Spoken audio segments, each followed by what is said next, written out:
The Book of Genesis, Chapter 30, from the Sunday School Bible. Copyright 2025, the Sunday School Bible, LLC. All rights reserved. Sons of Jacob. When Rachel saw that she could not have children for Jacob, Rachel envied her sister Leah. Rachel said to Jacob, "Give me children, or else I will die." Jacob's anger was kindled against Rachel. Jacob said to Rachel, "Am I taking the place of God, who has withheld from you the fruit of the womb?" Dan is born.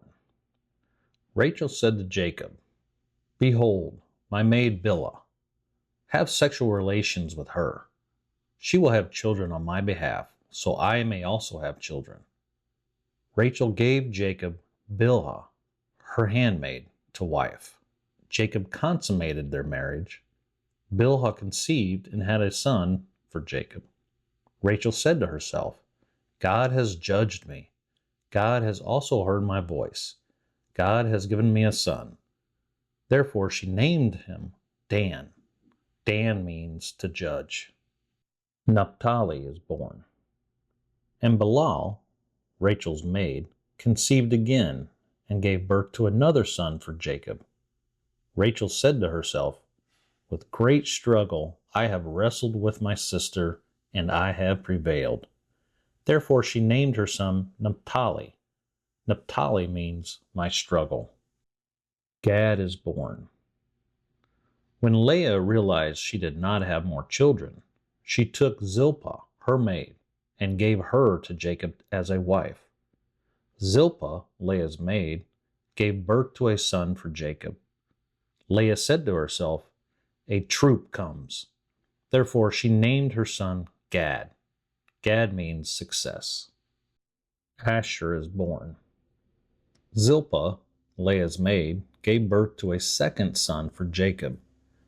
Leah said to herself, "I am happy, for the daughters will call me blessed." Therefore she named her son Asher. Asher means happiness or blessing. Later, during the wheat harvest, Reuben was out in the field. He found manrakes, plants that promote fertility, and brought them back to his mother, Leah. Rachel said to Leah, "Please give me your son's manrakes." Leah said to Rachel, "Do you think it's a small matter that you have taken my husband? And now you also want to take away my son's manrakes?" Rachel said to Leah, "Okay, Jacob will lie with you tonight for your son's manrakes." In the evening, Jacob returned from the field, and Leah went out to meet him. Leah said to Jacob, "You must come in to me. I have hired you with my son's manrakes." So Jacob slept with Leah that night. Issachar is born. And God listened to Leah, and she conceived and gave birth to a fifth son for Jacob. Leah said to herself, "God has rewarded me because I gave my maid Zilpah to my husband Jacob." Therefore Leah named her son Issachar. Issachar means reward. Zebulun is born. And Leah conceived again and gave birth to a sixth son for Jacob. Leah said to herself, "God has endowed me with a good present. Now my husband will live with me because I have given him 6 sons." Therefore she named her son Zebulun. Zebulun means dwelling place. Dinah, Jacob's daughter, is born. Afterward, Leah gave birth to a daughter and named her Dinah. Joseph is born. God remembered Rachel. God listened to her and opened up her womb. Rachel conceived and gave birth to a son. Rachel said to herself, "God has taken away my disapproval. The Lord will add to me another son." Therefore she named her son Joseph. Joseph means to add. And it came to pass, when Rachel had given birth to Joseph, Jacob said to Laban, "Send me away so that I may go into my own place and country. Give me my wives and children for whom I have served you.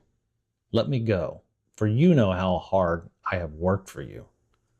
Laban said to Jacob, "Please, if I have found favor in your eyes, stay. I have learned by experience that the Lord has blessed me for your sake. Tell me how much I owe you, and I will give it to you." Jacob said to Laban, "You know how I have served you, and how the cattle was with me, for it was little you had before I came, and it has now increased into a multitude. The Lord has blessed you since my arrival, and now I shall provide for my own house." Laban said to Jacob, "What shall I give you as wages for your service?" Jacob said to Laban, "Don't give me anything. Just do this one thing, and I will feed and keep your flock again. I will pass through all of your flock today, removing from there all the speckled and spotted cattle, all the brown cattle among the sheep, and the spotted and speckled among the goats. These will be my wages. And to show you how righteous I am, when it comes time for you to think about my wages, every goat that is not speckled and spotted, and every brown lamb that is counted among my flock should be counted as stolen." Laban said unto Jacob, "Okay, it will be according to your word." And that day Laban removed and gave to his sons from his flock the male goats that were streaked and spotted, all the female goats that were speckled and spotted, every one that had some white in it, and all the brown among sheep.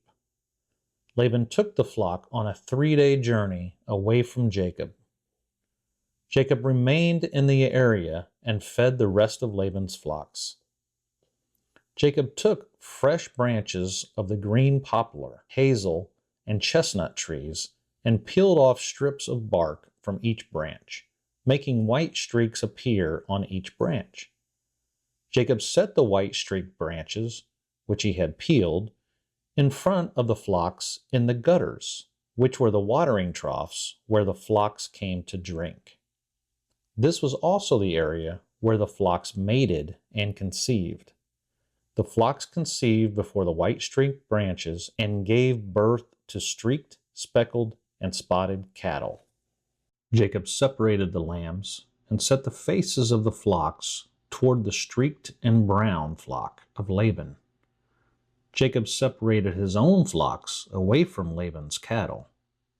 And it came to pass, whenever the stronger cattle conceived, Jacob would lay the white streaked branches before the eyes of the cattle in the water troughs, so they would conceive among the branches. But he did not put the white streaked branches in the water troughs when the cattle were feeble.